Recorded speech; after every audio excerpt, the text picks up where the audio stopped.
The Ride with JMV, FM 107.5 and 1070 The Fan. That was our friend Matt Taylor with the call on the Colts Radio Network from yesterday. And, man, that sucked. It did.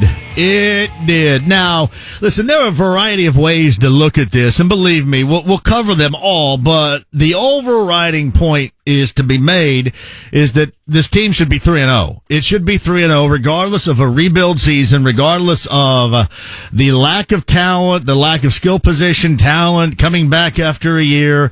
All that aside, this team should be 3-0. It should. Because, again, that was an incredibly winnable game yesterday. This team offensively in the red zone was just a mess. Just a mess. Meanwhile, and it's funny because you get said, well, how are you going to, there was some good and there was some bad. Well, I mean, we highlight what was bad, we highlight what is good, and then kind of play off of that. But, I mean, you're right. On the other side, defensively, they're doing, other than that drive, which was atrocious, 17 plays, and about 3 hours and 25 minutes later, Smallwood goes in for a touchdown, and that was the difference maker. And then that created a whole new level of discussion, which we'll get to, I'm sure, coming up here in a couple of minutes. But the red zone deficiencies by this team yesterday, that was the undoing. I mean, that was it. I mean, you get down there too much, you get turnovers, your defense gives you the football, and, you're going for three, forced into three instead of scoring, instead of getting 6, 7. And then that legitimate final drive. And I would agree with everybody, the fade to T.Y. Hilton. Man, I know you trust him. I know he's one of the guys that you trust, but that's not working anytime soon. We all agree that is not working anytime soon. Just not. So I'd like to see that get better.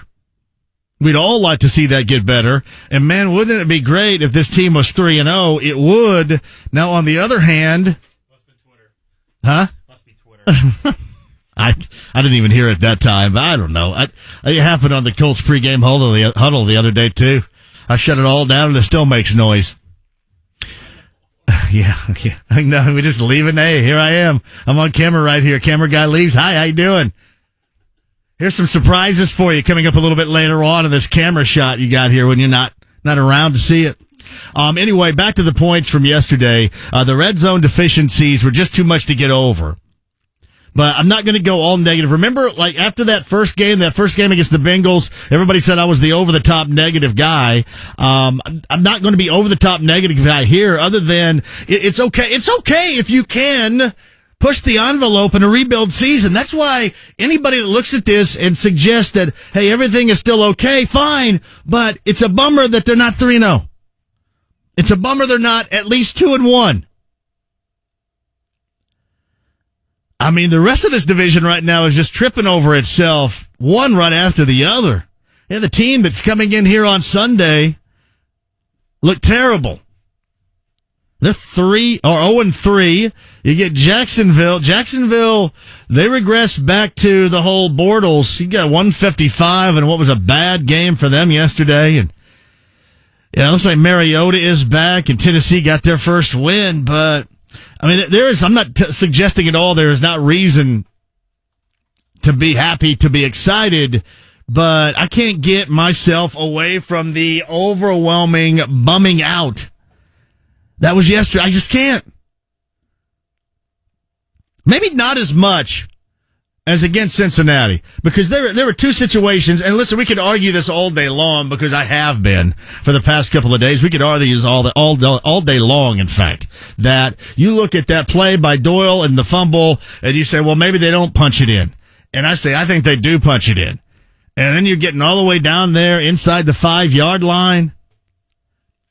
And I'm also going to say this, while I'm sure a lot of other people aren't, I wish Luck would take off and run a little bit too. Or a little bit more. He had the longest rush yesterday of 33 yards. There were a couple of different times when he could have decided to go ahead and take off and run. And honestly, I'm sitting in the American Legion in Bloomfield all by myself in the bar watching this, and I'm thinking, take off and run. Run. Now, I know what that means. I know he's missed a year, and I know injuries, but yeah, take off and run. I mean, in a rebuild year, too, I mean, you're also, when you got the opportunity to get wins, you get them. I mean, that's what can turn a 7-9, as I predicted, into an 8-8 or into a 9-7. If you get wins like they didn't against the Bengals and the Eagles so far. I mean, those are the differences. And then when you lose a game you shouldn't, there's, a 7-9 kind of 6-10 thing. Here's the thing. I know a lot of you are probably excited because of the defense, and I'd be right there with you. It's just been overwhelmingly the offense that has let them down in a couple of spots. Granted, the defense still gets covered up a little bit because that 17-play drive was ridiculous, and it was aided by, 4 penalties during that drive, aided by 4 penalties. They should have had a 4th and 2 with Aguilar stepping out of bounds. I mentioned this yesterday because I'm sitting there by myself watching, and I'm wondering, all this stuff is going on, and they never go back and look at it. And I know that's what you deal with when you get the Fox crew that's basically at the bottom of the focus room, bottom of the focus pole here.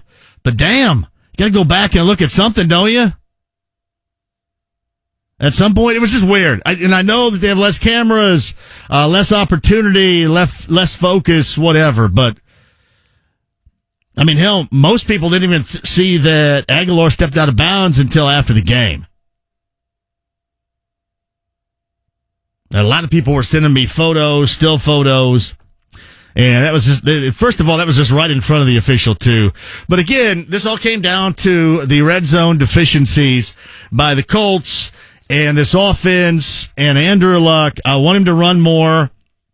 And now, when I told you back before the start of the season, I said there are going to be, especially with Andrew Luck in mind here, there are going to be hills to overcome. There are going to be questions after questions after questions. Well, because of the lack of the red zone efficiency at the end of the game, now you got a big one. Because I think most people out there think that Andrew Luck, his arm has got something wrong with it. And I'm not even going to factor in. Everybody said, oh, JFV, you're going to jump all over the Brissett coming in for Luck. Honestly, I don't even give a crap about that. Not one. It was how they got to that point on that final drive. I mean, listen, you got no timeouts in 39 seconds. I'm not thinking anything drastically is going to happen positive here. But the way that they got to midfield was so excruciatingly bad. I didn't care. I didn't mind whatsoever. I mean, people were making points. I mean, it's kind of like when McAfee always wanted to come in and, attempt a 68-yarder in for Adam Vinatieri. The only exception here is that Adam Vinatieri didn't sit out for a season with his leg about ready to fall off. Anything Andrew Luck is going to be magnified. And even worse than the Hail Mary, it just looked like in that second half that the throws that he was making, I'd love to know. Now, people over there, from what I've heard, people say, hey, it's all expected. They say it's all about him coming back. He missed a year. They didn't say rust, as others have said rust. It just says it's going to take a little bit of time. It looked like progressively through that game that everything had a hump in it. And then on that final drive, everything was about 10 yards.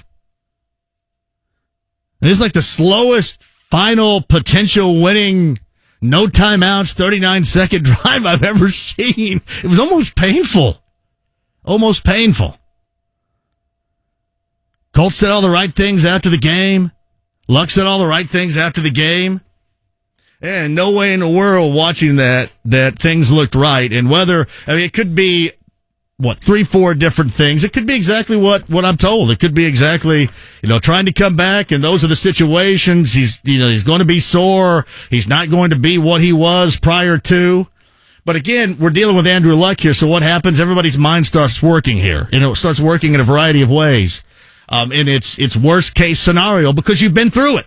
I don't blame you, but you've been through it.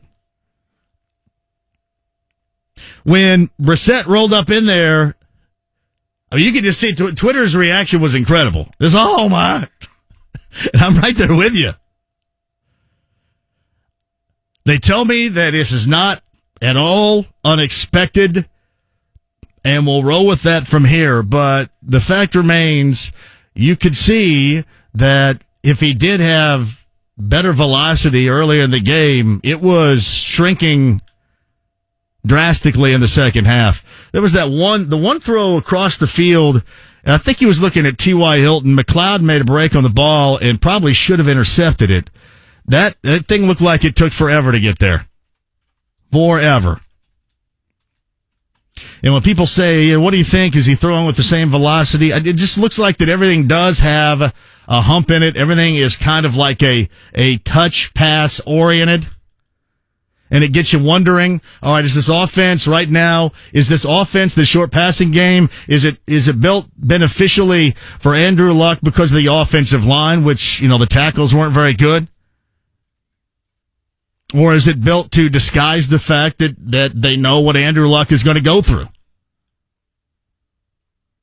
That the reason why they didn't go out and spend any money on the skill positions, because they knew that, he was going to go through this?